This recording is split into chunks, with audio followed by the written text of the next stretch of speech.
Hello friends, welcome to the Plant Science Forum. Now in this video, we are going to talk about the mycorrhiza.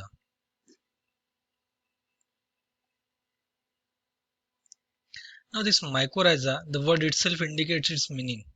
Myco stands for fungus and rhiza stands for roots. So it is the root infected with the fungus. It represents a symbiotic relationship between plants and fungi. Now this symbiotic relationship is meant for the absorption of nutrients such as zinc, phosphorus and copper. So there are actually three types of mycorrhizal association: ectomycorrhiza, endomycorrhiza and ectendomycorrhiza. In this image you can see the white color fungal association with the roots of plant. Now let's first discuss about the ectomycorrhiza.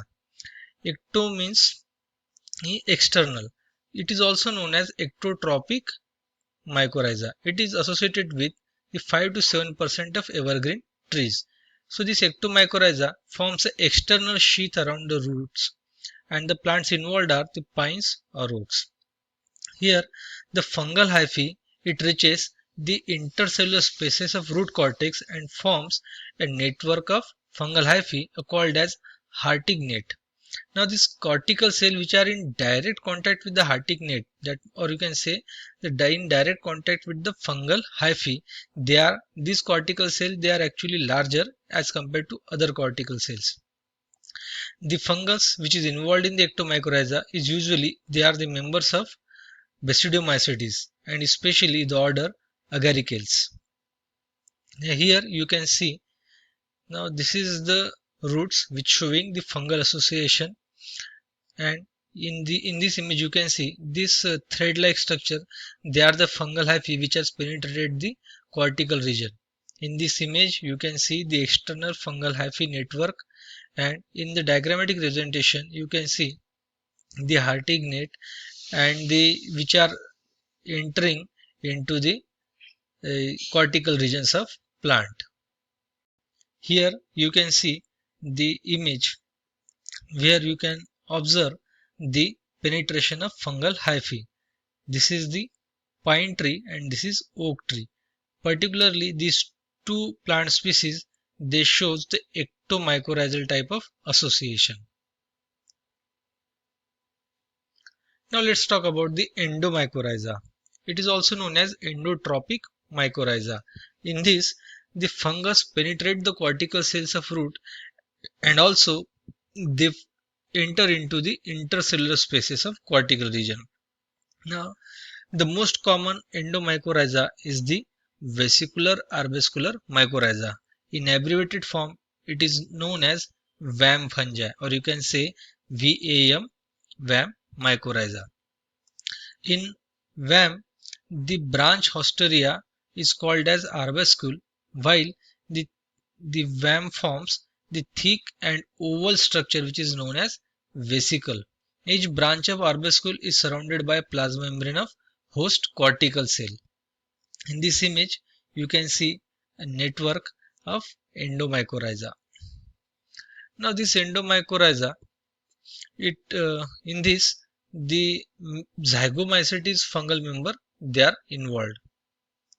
It is also associated with the pteridophytes, gymnosperm, except the pinus, and almost all the families of angiosperms. Here in this image you can see the arbuscule or the network-like structure in the cortical cells and the vesicles.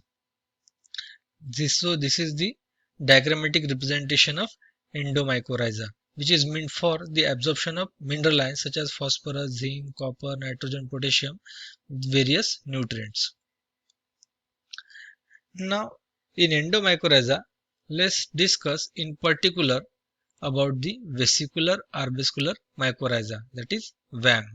Here, the fungus, they belong to a group Zygomycetes, in particular the family Endogoniaceae, which involves two genera Endogone and Glomus. Here the VAM is associated with the tropical forest trees, also herbs, grasses and almost all crop plants. The specialized organ, vesicle and arbuscular, they developed inside the root cortical region for the absorption of nutrients. Here you can see in the diagram the development of vesicles and the Hosteria like arabesque, and so this fungal network is meant for the nutrient absorption. This vesicle is also act as a site for food storage. The arbuscle, they are brush-like and dichotomously branched Hosteria within the cortical cells. We already discussed about this. Now another type of endomycorrhiza is the orchidaceous mycorrhiza. They are different from the vesicular arbuscular mycorrhiza. In it is observed that higher plants that temporarily or permanently they are dependent on the fungi. Here in the orchidaceous mycorrhiza, the fungus involved is from the genus Rhizoctonia. Why this association is important? Because the orchid seeds, they are very small and they shows a very less or without any significant amount of food reserve, and because of that the seeds of orchids they are unable to germinate. In such condition, the fungal hyphae penetrate and it forms coil in the root cortical cells, which is known as pelotones. Now these pelotones break inside the cortical cell and it provides the nutrition for the plant. And later on, when orchid seed they turn into a green structure, then this parasitism is get converted into mutualism. Here you can see the orchid plants and the pelotomes, which is a dense structure. Here you can see the very minute structure or the very minute seeds of orchid. When they form fungal association, they looks like this. Inside the cell, they form a dense structure, which is a pelotomes. Another category of endomycorrhiza is ericaceous mycorrhiza. The two higher plant families, Ericaceae and Apocridaceae, they are involved in the ericaceous mycorrhiza. In this, the fungus form a dense intracellular coils in the cortical cells. The fungus which is involved is the Pezizella ericaceae, which is a member of Ascomycetes. Here, the fungus shows the absorption of organic nitrogen mineralization and even in the infertile soil. That means you can understand the absorption capacity in ericaceous mycorrhiza. Here you can see the plant belonging to Ericaceae. This is Apocridaceae, and you can see the dense fungal association with the roots of plants. Now third category, which is broad category, is the ectendomycorrhiza. First was the ectomycorrhiza, second was the endomycorrhiza, and the third is the ectendomycorrhiza. It shows, as the name suggests, characteristics of both ectomycorrhiza as well as the endomycorrhiza. Here, the fungus form a mental hyphae on the root exterior as well as the hosteria inside the cortical cells. The typical example is the conifer boletus monotropa, which is a best example for ectendomycorrhiza. Here, boletus form ectomycorrhiza with monotropa and it forms endomycorrhiza with the conifers. Conifers, they are gymnospermic plant, and boletus monotropa, they are the fungus.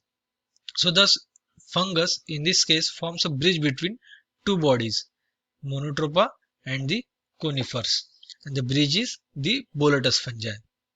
Here you can see the boletus fungi, monotropa and the conifer plant, and they form a very typical boletus conifer monotropa, a ectendomycorrhiza type of association. Here you can see the external surface of fungal hyphae, which represent the ectomycorrhiza, and inside there is a hostoria which represents endomycorrhiza. So in combination of both of these, it is a ectendomycorrhiza. Now in this image you can see the compilation of complete video: ectomycorrhiza, here endomycorrhiza, orchid mycorrhiza, ericoid mycorrhiza and ectendomycorrhiza. You can stop the video or you can pause the video and observe this image. Now this mycorrhiza has various applications because it helps to draw more nutrients and water from the soil. It helps plant to tolerate the environmental stress. It plays a role in soil aggregation process and stimulate the microbial activity, which is very much important for the growth and development of plant. It increases the seedling survival and plant establishment, as in case we have seen the Orchidaceae mycorrhiza. It increases the crop yield and quality because of by providing a fungal hyphae network for absorption of nutrients and the various minerals.